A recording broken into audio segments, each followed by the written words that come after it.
Welcome to the Soul Driven Podcast. I believe that when we invest in ourselves, the world benefits. If you are searching for meaning and purpose, if you are unsure about how to combine the spiritual with the everyday, if you are ready to uncover who you truly are, then you've come to the right place. The Soul Driven Podcast is dedicated to exploring the intersection of living a soulful and spiritual life in a driven and ambitious world. Join me for practical guidance, truthful discussions, and interviews with people who are successfully living a soul-driven life. My name is Anna Hendricks, spiritual guide, marketer, and your host. Thank you for being here.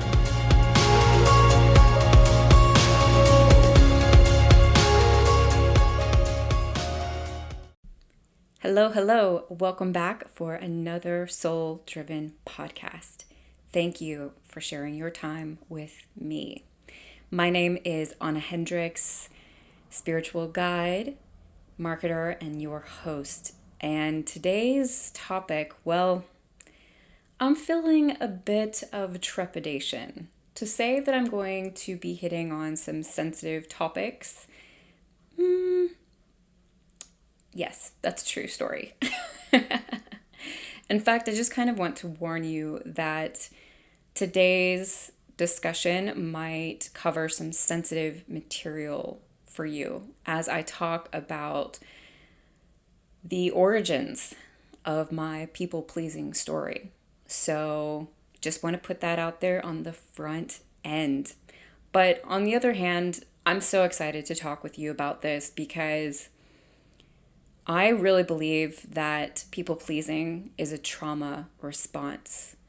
It's a trauma response for things that we have endured in our life and in an effort to keep our environments cool, calm, and collect.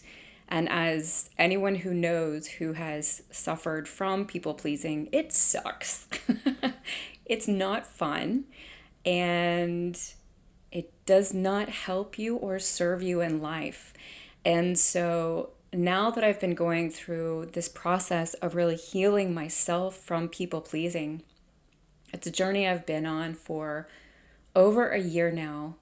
I really feel good enough to talk about it and share with you. I've had some major breakthroughs as of late, and I'm so pumped about it because if I can help anyone on this journey recognize, understand why this is happening, where it might have come from, and then encourage you to start making different decisions to free yourself, then I am so thankful to be a part of that and excited. So, a couple of announcements before we jump into today's discussion.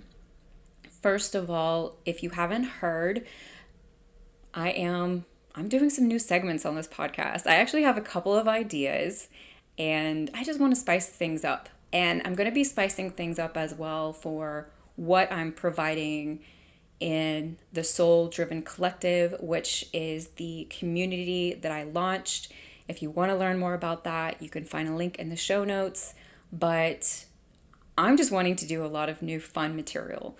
So you're going to be hearing more about this. But the first one is that I want to be able to bring the Akashic Records to you in a more personal way. And so if you have a question that you would like to ask the Akashic Records, email it to me at souldrivenpodcast@gmail.com and include your full name so that I can go into the records and for you, and I will share this in an episode in addition with some teaching that comes along with it. Not to worry, I won't share your name. We will keep it private. But I think that this is a really beautiful way to start sharing the Akashic Records in a new way. And so if this calls to you or resonates with you, shoot me an email, send me an email. And I'd love to hear from you. Number 2, if you have been enjoying this podcast, please take time to review it on iTunes. I'm going to leave you a link in the show notes so you can do it very easily. iTunes was flat out not accepting my reviews for quite some time. I have really had such a struggle trying to get through to them, sending screenshots of reviews that people have left that aren't showing, that aren't viable, and For anyone who knows about podcasts, ratings are how it really helps us to get in front of more people and share this message. So if this podcast is something you've been enjoying, please do that for me. I would be so appreciative. Okay, so let's dive in. How to overcome people pleasing. Kind of first off, I just want to say that I can't offer you all of the answers. But what I share is shared from experience. And I know that there's plenty of information that I'm going to talk about today that will be helpful for you in some way. Even if you aren't someone who suffers from people pleasing, it will help you to understand those in your life who are people pleasers. Because, like for myself, in my own relationship, my partner does not suffer from people pleasing. And he just can't understand why certain things upset me or bother me, or why I get, all out of sorts if someone's, not happy with something that I've done. Because he is just flat out not bothered. And I always share with him, I'm like, this is your superpower, okay? Be very appreciative, but don't judge me, okay? But that's not a lot of us. A lot of us, we're people pleasers. We really, not only are we empathically attuned to how other people are affected by us, but it goes both ways. And we really want our environments to be peaceful. We want people to be happy. And so we often end up sacrificing ourselves in the meantime. So I just wanted to share with you out front, I don't have all the answers, but I've really been seeing leaps and bounds of growth and healing in my own life. And I'm so excited to talk to you about it. Okay, so let's dive in. First of all, what is it? This is my definition. I don't even know if you can look up people pleasing online because I didn't even do that. Usually I do, but I didn't feel the need. I kind of just wanted to dig deep on what this means to me, right? So what is people pleasing? It is giving up your personal power to appease others. It's sacrificing ourselves in the name of someone else. It's unhealthy dependence. It's having a lack of boundaries. It's caring more about the well-being of others than ourselves. I think bottom line, it's being someone who we aren't. And that is why it's so dangerous to our lives. Why do I call it dangerous? Why would I say something like that when talking about people pleasing? Because like I just mentioned, it really prevents us from being ourselves, right? It prevents us from stepping into our true power, the potential that we have in this lifetime, and it keeps us playing small. And societal conditioning plays such a huge role in this as well.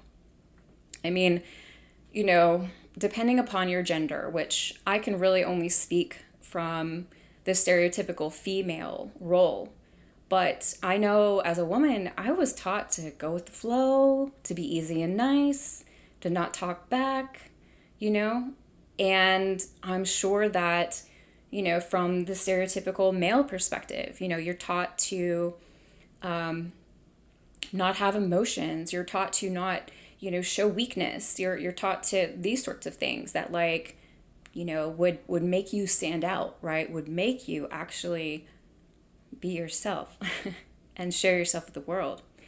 I'm very thankful that I have a healthy, in all capital letters, rebellious streak. Because I can say that even though conditioning has played a role in my life and that I have struggled from people pleasing, it still hasn't gotten a hold of me, I think, the way that it has with others. And I have seen people who have really, really sacrificed themselves in the name of trying to please other people. I've had people like that work for me. I've had friends like that. My sort of way of dealing with situations or people where I find myself wanting to people please or finding it an unhealthy dynamic is I just walk away. I just cut people off. And that's not a good thing either, right? That's not the way to handle these sorts of things. So many of us are not taught how to have difficult conversations, right? We're not taught how to say, like, no, I don't feel comfortable with this. No, this isn't right for me. No, I don't want to do this. It's very difficult for a lot of us. We're so concerned about the other person. But it's amazing how easy it is that we forget about ourselves. So what are some of the ways that people pleasing has played out in my own personal life? Well, a lot. As I started like making this list and I really kind of cut myself off, it blew my mind, and it made me very sad because I thought about myself as a young girl, as a teenager, as someone in my like early 20s trying to figure myself out, and how different life might have been if people pleasing wasn't as much of a concern for me. And again, I mean, I'm talking about this and I'm sharing about this, but like, because of my very healthy rebellious streak, I just didn't really participate in it a lot either. But things like being able to tell my friends how I really feel, namely with roommates, it was always very difficult. With friends, I could like kind of maneuver my way out of situations. I didn't have to have a lot of difficult conversations. And, I would just like let things go, just let things go. But like with roommates, if my roommate did something that really upset me, oh my gosh. It was like it was like a situation where it was the end of the world. I did not want to talk to them about it. And when I did sit down to talk with them about it, my brain would just kind of shut down on me because I wouldn't know how to tell them how I really felt. Because when I speak about these things, especially back then, like they would just come out in this like, it was this emotional, just puking of emotion. And a lot of it was anger because that was the only emotion I really knew how to express. And I was very scared of that because I knew what my anger could do to other people. And so I didn't want that either because even if I was upset, it was like, well, they don't deserve that. I'm a double Sagittarius. I have the ability to cut someone's head off, snap of my fingers. I mean, I know how to say the words that get right to the core of them and really truly wound them without even trying. And so that's always been something that I've had to navigate in my life in the midst of being a people pleaser. I have this double dynamic to who I am. It's very confusing for me. It's very confusing for a lot of people in my life. I can be very much one way and then the total opposite at the very same time. But like I mentioned before, my way of dealing with things a lot of the time was just cutting people out of my life instead of dealing with the issue or being vulnerable. And being vulnerable is, like one of the most powerful things we can do in life, right? Is to be vulnerable about how we feel. I wouldn't stand up for myself in work situations. Typically what would happen is that, like I mentioned before, I would just try and get out of that working environment and start looking for another job instead of standing up for myself and saying, no, this isn't right.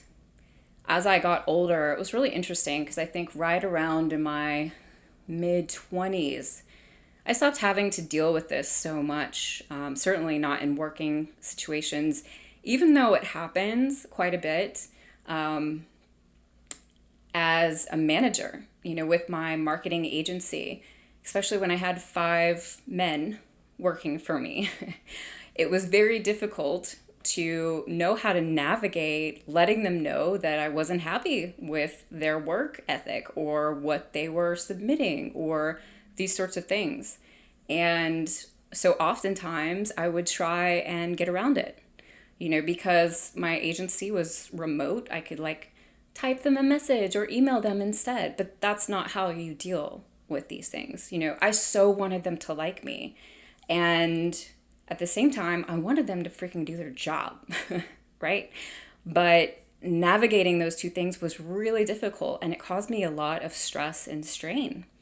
And anytime anyone would fail or mess up or something like that, it was just, I didn't know how to handle it. So it made things very uncomfortable. And I was always kind of walking a tight line rope. I played small so much. I can't even tell you. My youngest sister was, she was always very brash, very outspoken, not afraid to go after things that she wanted, not afraid to say, this is what I want. And man, was she good at like dealing with people, like saying like the nice thing, even though she like wanted to like slit throats. I used to watch her and just like be in awe. And she was just herself in that manner. Loud, abrasive, like it just didn't matter. She was herself. And that was always something that I admired about her because I played small so much of the time. You know, I didn't want to be too loud. I didn't want to be too big. These things were completely reinforced throughout my life that I shouldn't do that, which we'll get into in a minute. But I played small. And something else that really kind of popped up for me that was interesting, in my playing small, there was a part of me that preferred being overweight, being a little bit chunky, so that I didn't stick out as much. I've always been the type of person that when I walk into a room, like people stop and look at me. And I'm not some like gorgeous model type of girl. That's not been my thing. I don't know what it is. I've always said it's just my light, which I didn't even know what that meant when I was really young and would say that. But that's just, it was like, there's just something about me. And I know it's not me. I know it's God inside of me. But I just have that ability. And it freaked me out. Always. I used to pray to just fit in when I was in high school. Pray that like no one would notice me and I could just go about my thing and like not be bothered. That was not my life ever. And so putting on extra weight was a way of like me feeling like I could protect myself. And that also stems from sexual abuse that I experienced as a young girl as well. But I think a part of it was like people pleasing, was like wanting to play small so that I didn't offend too many people. Because like in high school, and I'll get into this in a minute, like I got too much attention and that got me in a lot of trouble. And of course, a big one, which I'm sure that pretty much everyone can understand and agree with. Even my partner, who is like oblivious to people pleasing, deals with this one. And it's being honest with your parents, right? We want our parents to be happy. We want them to be proud of us. We want them to encourage us. And so, and that's really like where this originates, right? Is with our parents. So that's what we're going to dive into next, like where it comes from. So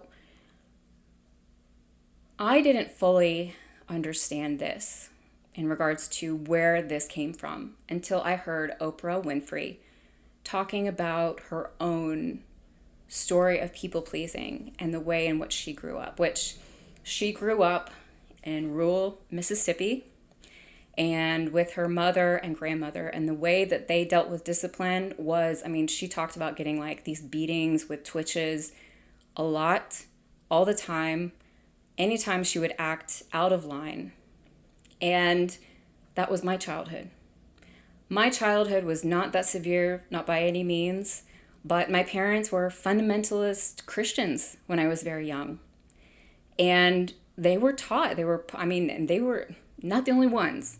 All of the people in our church were disciplining their children. I would say the most of them, I can't say all of them, but the most of them were disciplining their children with spankings, which is what my parents were doing. And spankings was just the norm. It was like, this is how you discipline your child. I think there's even a Bible verse about it. And I have to tell you that I have even defended my parents spanking me before to people and in conversations, saying like it didn't affect me. Like all of my siblings, like we're good kids because of it. Like we're hard workers, we respect our elders, blah, blah, blah, blah, blah. This was a long time ago, of course, but that's just like, I didn't think that it really affected me that much because my parents weren't abusive. They were just doing what they thought was right at the time. And I mean, my story does not mirror the severity of Oprah's at all. It's very similar. And in that time with Oprah, she said that was very normal amongst the black population. That was just how they disciplined their kids at all times. So it blew my mind when I realized that. Because the thing is that when you are a young child and you act out of line, and it wasn't just in my family home, it wasn't just the spankings. It was my father is a very intense person. He's got a very loud personality. He's also someone who walks in a room and people stop and look at him. I'm so much like my father. All of my siblings have that intensity. But when he was happy, it was like the sun was shining on you. And when he was not, it was the cloudiest, stormiest, worst day ever. And he would yell and scream and he would be so loud. And when we were younger, he would like throw things every once in a while. It wasn't a safe, calm, and secure environment, period. And so we were walking on eggshells. I mean, I literally would come home from school and check my dad out. You know, it was like I was like reading his energy before I would talk to him. Because if he was like pissy, I just wanted to run. Like run back to the house, run, put my stuff away, not bother him until hopefully he had calmed down. And if he was all good, then I totally wanted to see him and spend time with him. 1000%. But what did that do, right? Think about that. I grew up in a volatile environment. And this is not about beating my parents up. My parents did the best that they could. I think that what I experienced is very normal, quite frankly. And I think that's why so many of us suffer from people pleasing, because I would always try to balance out that other energy that I was dealing with in my home. And it's funny because I still do this around my friends. If they're up, then I'm kind of down and I'm like balancing it out. And if I'm up and they're down, then I'm like, balancing it out. And I don't know if that's just me, but I know that that is a part of people pleasing because we're always wanting things to be okay. Really great example is the other night, my partner came home from work. He had had a really bad day. He was very upset about a situation with his boss. And what was beautiful about this is that at first, like I was talking with him, he was sharing with me. I was being honest with him about how I felt about the situation, and kind of not playing devil's advocate, but trying to help him see also kind of the other side of management, because I've been in that role so many times. And quite frankly, I'm not a fan of his boss, but it is what it is, right?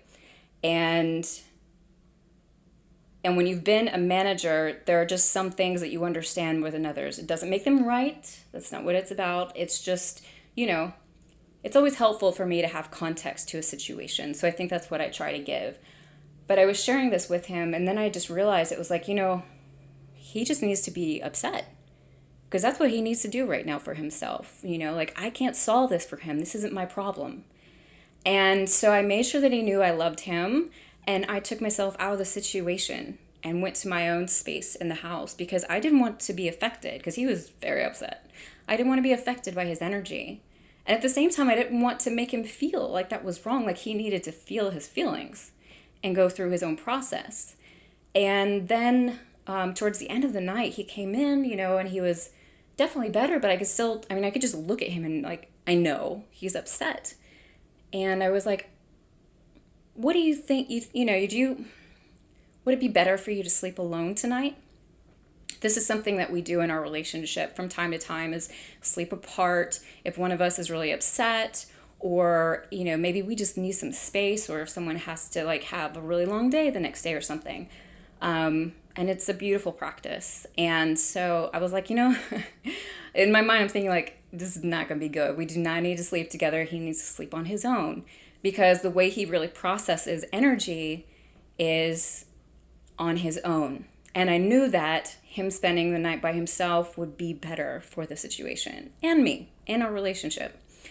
So thankfully he was like, yeah, I think it will. And I was like, well, feel free to do that. No pressure, like, I love you, blah, blah, blah, blah, blah, right? What was awesome about that is I didn't try and fix it. I didn't try and make it better the way I normally would have. And I didn't let it affect me. I didn't let it like bother me. That's massive growth. And that is certainly not how I would have acted growing up. As a young girl, I was always trying to manage and comfort my parents. When they got divorced, I was like the number one person there for both of them, which was horrific for me as a teenager because, I was very bruised. It was not a beautiful divorce by any stretch of the imagination. It was ugly and it was awful. And I put myself in the middle of it with both of my parents. And because I've always been kind of an adult, even when I was a kid, they leaned on me. And so it was a very unhealthy situation. So this is kind of what I wanted to share with you. Like think about your own origination story. Where did it come from? What kind of an environment did you grow up in? It always goes back to our childhood. It just blows my mind. Blows my mind. I mean, I would have thought like, oh, people pleasing, like that's just like maybe a part of my personality. Like that's just kind of who I am. I'm very empathic. And so like I can feel people and I know it's not. It's not a part of our personality. It becomes a part of our personality if we're put in the right environment. We try to manage other people's energy, and it's not our job. Our job is to do what's best for us. Like the other night, I took myself away from my partner because he was very upset, and I had had a long day and didn't need that. And then I slept alone, right? And he slept alone, and that was best for both of us. This is a behavior that was just kind of reiterated as I got older. And it was really something that played out through my entire young adult life. When I got into high school, it was like the same thing. It was like I was walking on eggshells around people because I didn't want to upset people because I couldn't blend in, that's for sure. I hadn't grown up in the public school system, so I didn't understand a lot of the hand quotation rules. I didn't know how to play into stereotypes. I didn't understand that there were like groups of kids, like you couldn't just be a part of everyone's group. I didn't understand gossip.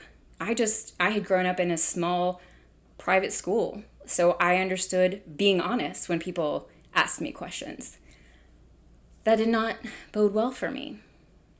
And so all of these behaviors were reinforced. Girls were horrific to me in high school. I was bullied so hard, I can't even tell you. And just for being me, not even for doing anything. I remember this one girl wanted to beat me up because I had been at a party where her ex-boyfriend was at, and he wanted to sleep with me. That's it. Yeah. She wanted to beat me up because of this. I hadn't even done anything.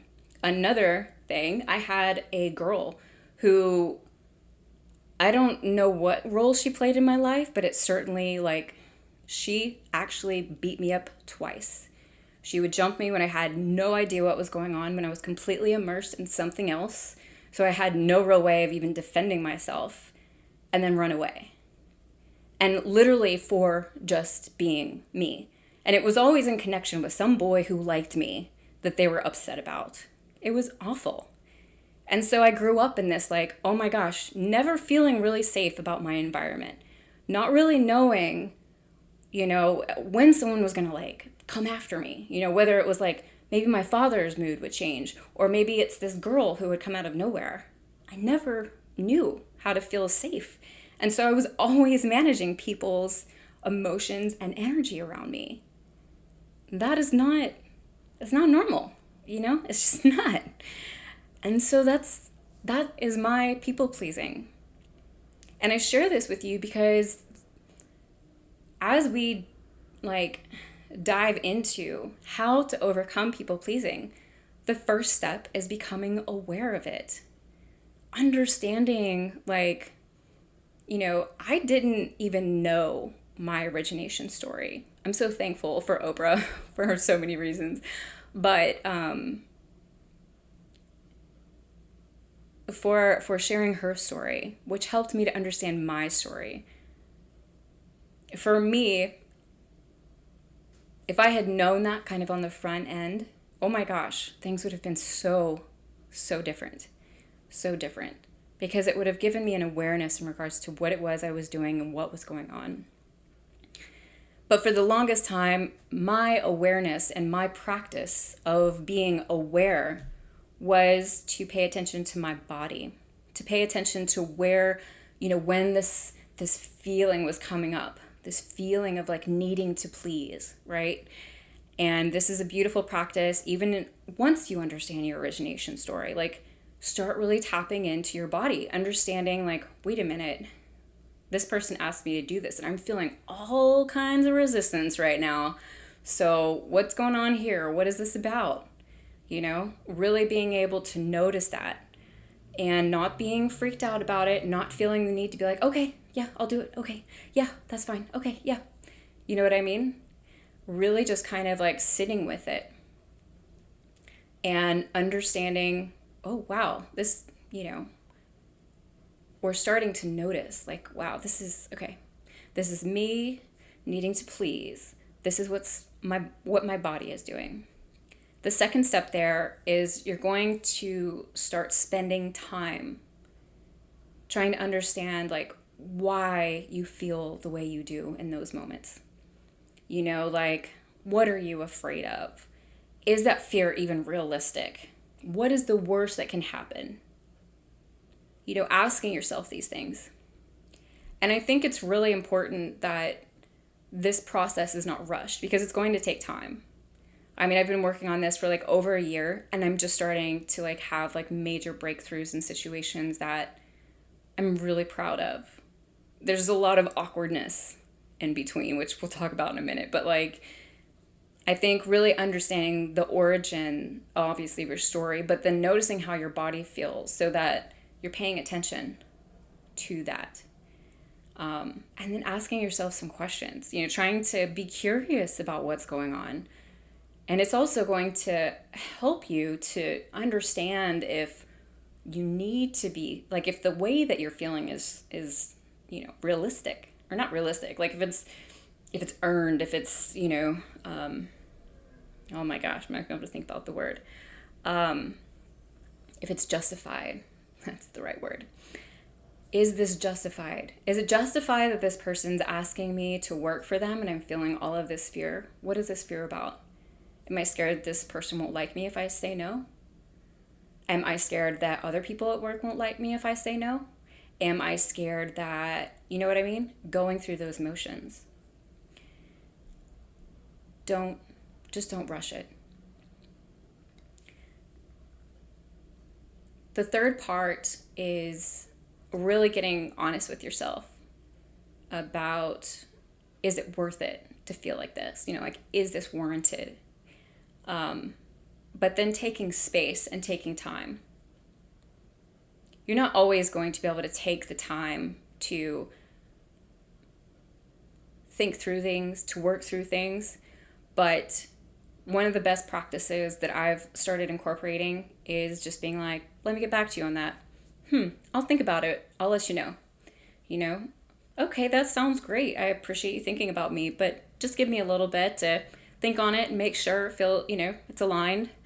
Wow, I'm blown away that you would want me to do this. This is awesome.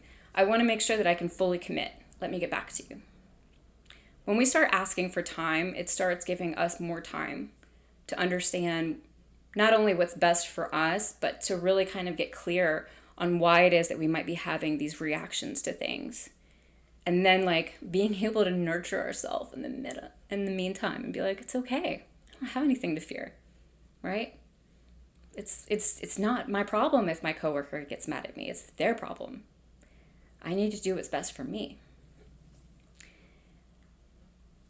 The fourth thing is learning how to make a different decision than the one we might make, which, of course, the typical decision would be like, okay, yep, I'll do it for you, even though we're feeling resentment, even though we don't really want to, even though, like, that may require us to make changes on our own end.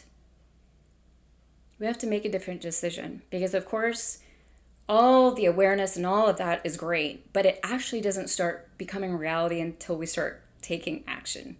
And so making a different action than before, saying, sorry, this isn't aligned with me right now. Thank you for the opportunity. I really appreciate it. I can't do this right now. This isn't something I can fully commit to. Something that's really beautiful that I highly recommend is Byron Katie's book, Loving What Is. Something that she is really hardcore about is just saying no. She's like, you do not have to offer any explanation. Just say no. No, thank you. No, thank you. No, thank you. I'm telling you, it gets easier and easier. I am the queen of giving fantastic excuses, not even gonna lie. And I am really starting to just enjoy being like, no, thank you. Because the thing is, like, if you give them an excuse, then they might try and come back with like another reason why you should. You know what I mean? And then it becomes a back and forth thing, and it's ugly. So just saying like, no, period. The fifth thing is really just understanding that this is going to take time. It's not an overnight process. Don't rush yourself. Be really, really kind to yourself, because this takes a lot of work. It's not easy. It's just not. If it's as deeply ingrained in you as it is in me, it's going to take time. And, like with more and more practice, there's going to be less and less trauma responses. We're going to have less like constriction and fear and all of that rising up in our body. And we're just going to be able to be like, no, thanks. It's not for me. Thank you. No, thanks. Whatever the case may be. And not even be concerned about the other person. This isn't about like us not caring about other people. This is understanding that if we don't take care of ourselves, nobody else will. And I don't say that from some place of scarcity, or fear. It's just fact. It's just fact. No one is on this planet to take care of ourselves but us. And that's what we have to do for ourselves. That is an act of self-care. It's loving ourselves first. And when, just like the quote of this podcast says, when we invest in ourselves, the world benefits. When you take care of yourself, you have so much more to give to others. My only other side note here would be to invest in doing inner child work. I've been working with a psychotherapist, for, starting last summer. On and off. I'm also doing some hypnotherapy. I'm doing a couple of other things, but I also do my own personal inner child work. And I think that's going to be another podcast episode that I'm going to do in the near future, because I've had just insane breakthroughs coming from that. But that's a whole nother topic. But it is very helpful with people pleasing. However, I will say that kind of the process that I've laid out for you is going to really help you start making immediate differences. And again, it's going to take some time, and it will be awkward at first. I guarantee you, it will be so awkward. You'll tell people no, and you'll feel like the world's about to crash and burn. You'll be standing there holding on to yourself oh my gosh, what are they gonna say? What are they gonna say? And you just have to learn to be quiet. You just have to learn to stop talking. It just takes time. It can be awkward. Allow it to happen. Thank yourself for being awkward, even if you are. It just takes time. All right, folks. I thank you again for being here today. I hope that today's topic and the things that I've shared have been helpful to you.